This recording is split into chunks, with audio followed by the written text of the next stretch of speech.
Halo pemirsa, kembali hadir bersama saya Selis Regar dalam Berita Dunia. Kami akan menyajikan informasi terhangat yang terjadi di penjuru dunia untuk Anda.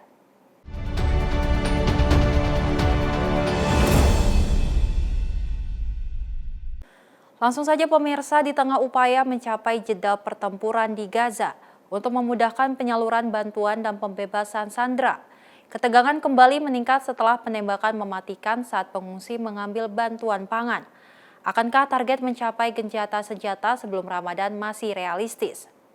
Sekjen PBB Antonio Guterres lewat juru bicaranya mengecam serangan di Jalan Al-Rashid di Gaza City yang menewaskan 100 lebih warga dan melukai ratusan lainnya saat mereka sedang mengantri untuk bantuan makanan. The desperate civilians in Gaza need urgent help, including those in the besieged northern part of Gaza, where the United Nations has not been able to deliver aid for more than a week. Pemerintah Amerika Serikat sedang mencari kepastian mengenai kejadian tersebut. We're checking that out right now. There's two competing versions of what happened. I don't have an answer yet. Sementara juru bicara Departemen Luar Negeri Amerika Serikat mengatakan tengah berkomunikasi dengan pejabat Israel dan juga menimbang kesaksian warga Palestina di lapangan. Tadinya pemerintahan Joe Biden bersama sejumlah negara Timur Tengah berupaya mewujudkan gencatan senjata pada awal Maret, sebelum bulan Ramadan yang dimulai Amerika Serikat dan negara-negara Timur Tengah pada 11 Maret. Amerika Serikat dan Israel selama ini menolak gencatan senjata bila tak disertai pembebasan sandera oleh kelompok Hamas. Meski Presiden Biden menyatakan tetap optimistis dengan tercapainya gencatan senjata, ia mengakui serangan di Jalan Al-Rashid pasti berdampak pada proses negosiasi. I mean, he did acknowledge it may complicate the. It sounded like we're getting close to at least a temporary ceasefire agreement and an exchange, but of course, this will harden Hamas's attitude. Pada saat yang sama, menurut Stephen Zuntz, insiden terakhir ini bisa memaksa Presiden Biden lebih tegas menekan Israel untuk tidak terlalu kaku juga. He sees how U.S. support for Israel is hurting the United States internationally, and it's hurting him domestically in terms of his re-election prospects. So I think whether for good reasons or maybe less good reasons, he does definitely want to see. He wants to avoid more mass killings.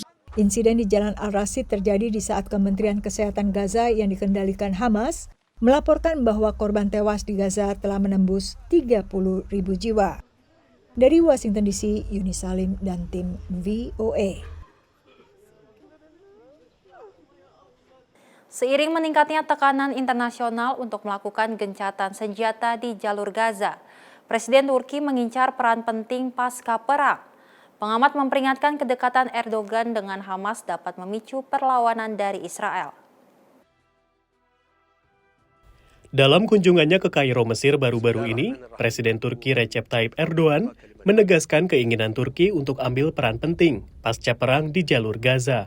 Gazze'de akan kanın durması için Mısırlı kardeşlerimizle işbirliği ve dayanışma halinde olmaya devam edeceğiz.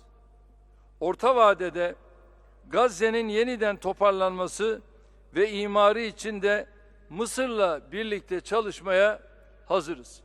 Turki punya industri konstruksi yang berpengalaman dalam lingkungan menantang di luar negeri. Namun menurut analis, Turki mengincar peran yang lebih besar. The Turkish government has already made it very clear that they'd be very interested in the reconstruction of Gaza. Whether it will be only left to them is a different question, depending on who does the financing. But there may also be a need for a peacekeeping force. I mean, you need to provide security. And there, maybe Turkey can play a role because it does have the expertise on it. Berbeda dengan sekutu barat dan negara-negara Teluk, Turki yang merupakan negara anggota NATO tidak memandang Hamas sebagai organisasi teroris. Bahkan dalam sejumlah pidatonya, Erdogan menyebut Hamas sebagai kelompok pejuang kemerdekaan dan justru menyebut tindakan Israel sebagai tindakan teroris. Menurut analis lain, Erdogan mungkin mengharapkan perubahan lanskap politik Israel, seiring meningkatnya sentimen negatif terhadap pemerintahan Perdana Menteri Benjamin Netanyahu. He reads the future like Netanyahu will be out of the picture one way or the other, but Hamas will be staying. So I will be on the right side when Hamas stays and there will be negotiations with Hamas. Masifnya serangan Hamas ke Israel Oktober lalu dan sejarah panjang dukungan Erdogan ke Hamas dikhawatirkan akan memperparah hubungan Israel dengan Turki. Terutama mengingat Ankara kerap menjamu para pemimpin Hamas dalam beberapa tahun belakangan. There's a lot of suspicions in Israel against Turkey, both because of its reaction to the war, but also because we know of all this Hamas activity that was going on Turkish soil. I think, again, you can never say never, but on the face of it, it would be very hard for Israel to accept Turkish involvement in the post-Gaza mechanism.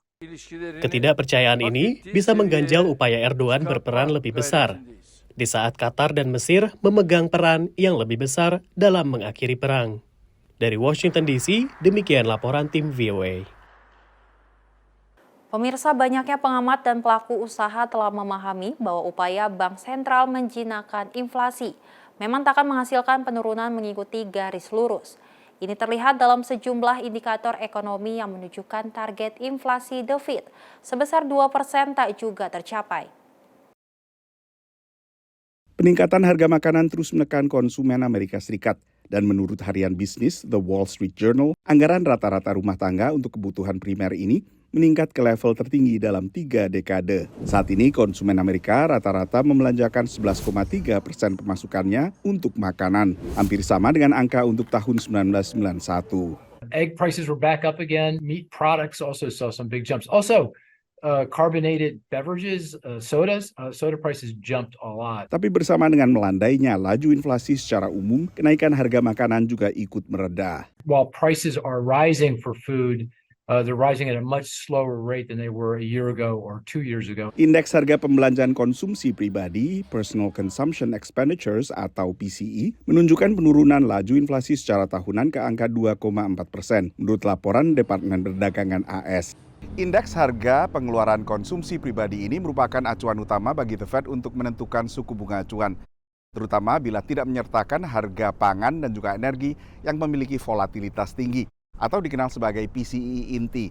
Dan PCE inti ini peningkatannya mencapai 2,8%, sementara target The Fed adalah inflasi sebesar 2%. Tapi menurut analis, arahnya sudah sesuai ekspektasi Bank Sentral. Inflation now has been on a steady trajectory toward the Federal Reserve's target since the middle of 2022. And while the CPI and the personal consumption expenditures deflator that we saw this morning have been giving somewhat mixed results, indicating that the last mile of inflation may be somewhat more challenging to accomplish, the trend clearly remains in place and sets the stage for the Federal Reserve cutting interest rates sometime near the midpoint of this year. Selain itu, pengamat lain menilai The Fed tak menganggap remeh risiko resesi. Over the next 3 years, the Fed is forecasting to cut short-term interest rates by 250 basis points, 75 basis points this year, and 325 basis point cuts likely during the second half of the year, another 100 basis points in interest rate cuts in 2025, and yet another 75 basis points in 2026. Yet all the while, they don't forecast inflation coming back to their 2% target until the end of 2026. They believe it's going to finish this year somewhere between 2.4 and 2.6%. So that tells me they're much more comfortable with inflation staying above 2%, albeit below 3% as well, than they are with their own forecasted economic slowdown dipping into a recessionary period. The Fed telah menaikkan suku bunga acuan 11 kali sejak Maret 2022 guna meredam laju inflasi yang sempat menembus angka 9%. Dari Washington DC, Nova Purwadi dan tim VOA. Peneliti di Amerika Serikat mencoba mengolah tanaman randa tapak untuk menjadi zat elastis pengganti karet. Perusahaan ban global pun melakukan penelitian serupa dengan memanfaatkan tanaman lainnya. Penelitian itu dilakukan sebagai upaya untuk memerangi perubahan iklim. Demi memerangi perubahan iklim, banyak perusahaan, lembaga nirlaba, serta entitas dalam dan luar negeri memberikan hibah pada penelitian tanaman dandelion atau randa tapak yang diharap bisa menggantikan karet.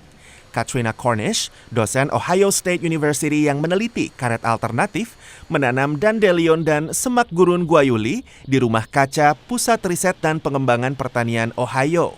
Ia dan tim peneliti memanen zat elastis semacam karet dari kedua tanaman itu dan menggunakan mesin khusus untuk mengubahnya menjadi kondom, sarung tangan medis, dan bagian dari tabung trakea. Menurutnya, produk-produk itu bisa mengubah lanskap pertanian Amerika Serikat.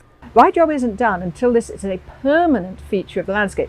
People wouldn't be able to imagine the US without growing corn in it or soybeans in it. Okay, but I want to see a US that you can't imagine isn't a major rubber producer. That's what has to happen. Sebagian besar karet berasal dari pohon hevia dan diolah di luar negeri karena Amerika tidak siap mengolah sendiri. Namun, tambah Katrina, ancaman penyakit, perubahan iklim dan ketegangan perdagangan internasional membuat gagasan untuk memproduksi karet di dalam negeri menjadi investasi yang cerdas. You have to start on the small scale so that you can fund the processing plants.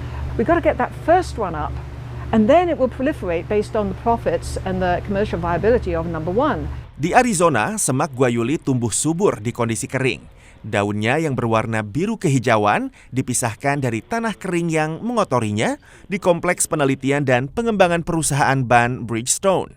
Selama 10 tahun terakhir, pemanfaatan semak guayuli oleh Bridgestone sendiri masih terbatas pada penelitian dan pengembangan.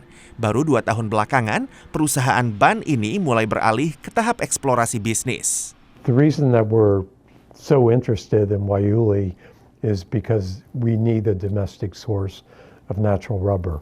If we continue to rely on a supply that comes from Southeast Asia, there's all these risks that are just out there. Saat ini pengamat menilai petani di Amerika sangat bergantung pada ekonomi pertanian skala besar sehingga memiliki opsi pasar.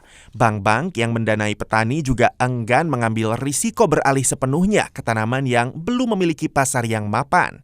Menurut lembaga riset industri IBIS World, pasar industri manufaktur produk karet di Amerika jika diukur dari pendapatannya pada tahun 2023 yaitu sebesar 19,2 miliar dolar atau sekitar 300 triliun rupiah, naik 0,6% dari tahun sebelumnya. Dari Washington DC, VOA. Beralih ke berita selanjutnya, pemirsa, berbekal rekaman video, tim peneliti New York University berupaya mengidentifikasi penyebab kematian tiba-tiba dalam tidur pada balita yang dialami sekitar 400 keluarga Amerika setiap tahunnya. Walau masih dalam tahapan penelitian, hasil temuan dan otopsi bisa memberi landasan dalam menentukan faktor resiko dan siapa saja anak-anak yang beresiko mengalaminya. Rosie Biggin meninggal tiba-tiba dalam tidur di usia 2 tahun. Hingga kini, kedua orang tuanya masih tidak tahu apa penyebabnya. Rosie was so full of life. She was just a very happy little girl. She was joking all the time. She loved being around her family. Sebuah malam dengan rutinitas keluarga berakhir pada tragedi. Saat Charles menemukan jasad Rosie keesokan harinya. I just noticed she was really still. When I put my hand on her back, and that's sort of when everything unraveled. I noticed that she was unresponsive, and we immediately rushed to the hospital. Tapi Rosie tidak tertolong lagi. Tim dokter pun tidak bisa menentukan apa penyebab kematian. Inilah mimpi terburuk orang tua. Banyak penelitian dan pencegahan untuk Sudden Infant Death Syndrome atau SIDS, kematian tiba-tiba pada bayi di bawah umur 1 tahun. Namun resiko kematian pada tidur menurun drastis setelah melampaui usia pertama. Kasus seperti Rosie, kematian mendadak pada anak di atas usia 1 tahun, menimpa sekitar 400 keluarga Amerika per tahun. Akhirnya keluarga Biggin mendapat info dan berpartisipasi dalam sebuah riset oleh New York University. Peneliti menganalisa video-video rekaman kamar Rosie dan beberapa anak lainnya. Mereka menemukan sebuah titik terang yang mungkin bisa menjawab misteri kematian mendadak anak-anak ini. Serangkaian kejang yang sangat singkat. All 5 of the continuously videoed recordings showed a convulsive event prior to the video evidence that we had where no signs of life no longer existed. We saw that the convulsions were short, they were less than a minute. That was eye-opening and shocking to everyone involved. Laura sendiri kehilangan anak perempuannya yang baru berumur 15 bulan karena misteri serupa. Itulah yang mendorongnya mempelopori riset ini. Kejang yang tertangkap dalam rekaman video bersama dengan hasil otopsi bisa membantu peneliti dan tim dokter memahami dan mencari solusi untuk mencegah tragedi serupa terjadi. Is there something that we can study from those autopsy specimens to identify what is different about those children? And then we can use that to understand what risk factors and identify those children at risk. Dengan semakin banyaknya orang tua memasang kamera pada kamar tidur anak, ada harapan misteri penyebab kematian tiba-tiba pada anak bisa segera terpecahkan. Dari kota New York, VOA. Memberikan bantuan bagi warga miskin atau penyintas bencana alam kini bisa dilakukan secara lebih tepat sasaran. Para ilmuwan di Amerika Serikat memanfaatkan data citra satelit dan kecerdasan buatan untuk mengidentifikasi secara lebih akurat warga yang memerlukan bantuan di Togo. Eli Komako adalah seorang tukang batu. Menurutnya, usahanya di ibu kota Togo, Lomé, anjlok ketika pandemi COVID melanda tahun 2020.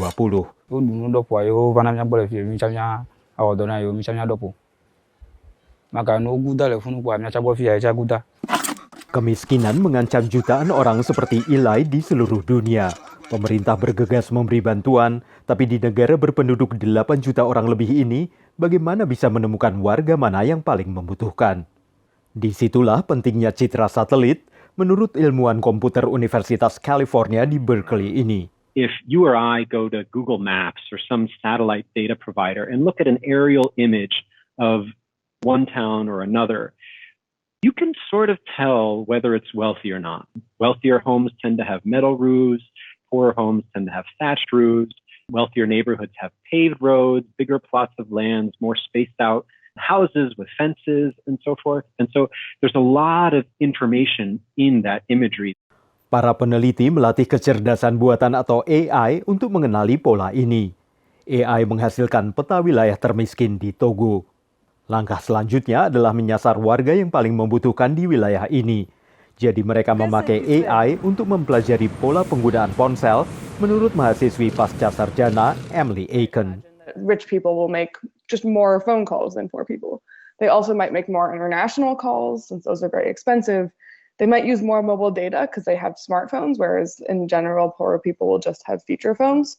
Emily dan rekan-rekannya yang menulis di jurnal Nature menyimpulkan bahwa sistem ini lebih unggul untuk mengidentifikasi warga yang perlu bantuan dibanding upaya sebelumnya yang dilakukan oleh pemerintahan Togo.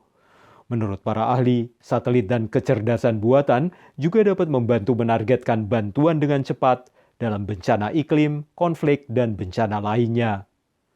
Dari Arlington, Virginia, saya Helmi Yohanes dan tim VOA. Sementara itu, pemirsa, pendidikan di pedesaan Afrika sering menghadapi masalah tidak adanya guru dan listrik, serta siswa memakai bahasa daerah yang berbeda dengan bahasa utama negaranya. Di Kenya ada upaya mengatasi hal ini dengan menyediakan tablet bertenaga surya yang dilengkapi aplikasi pembelajaran dalam berbagai bahasa. Anak-anak ini mengikuti pelajaran lewat tablet komputer di SD Lehili di Kabupaten Wajir, Kenya.